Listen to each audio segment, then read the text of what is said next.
धारणीतील महावितरण विभागात काल सायंकाळी मोठी कारवाई झाली आहे. कनिष्ठ अभियंता सुशांत बावनगले यांना 4,000 रुपयांची लाच घेताना रंगेहात पकडण्यात आलंय. ही कारवाई होताच परिसरात खळबळ उडाली आहे. स्थानिक नागरिकांचा आरोप आहे, वीज वितरण कंपनीचा कारभार पूर्णपणे भोंगळ झाला आहे. समस्या सोडविण्याकरिता अधिकारी पुढे येत नाही, परंतु पैशांची मागणी मात्र जोरात सुरू आहे. गावातील ऑपरेटरपासून ते अभियंत्यांपर्यंत लाच देण्याची साखळी तयार झाली असल्याचा आरोप नागरिक करीत आहेत.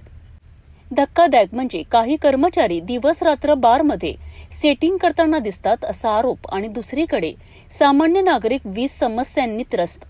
याआधीही काही दिवसांपूर्वी वीज बिल माफ करण्याकरिता लाच घेताना एक प्रकरण समोर आलं होतं, आणि आता पुन्हा एकदा तसाच प्रकार उघडकीस आला आहे. आता प्रश्न एकच, नागरिकांनी सेवा मिळवण्याकरिता लाच का द्यावी? सरकारच्या यंत्रणेत इतका भ्रष्टाचार का? धारणीतील नागरिक आता संतापले आहेत, कारण हा प्रकार अपवाद नाही तर सिस्टीम बनत चालली आहे.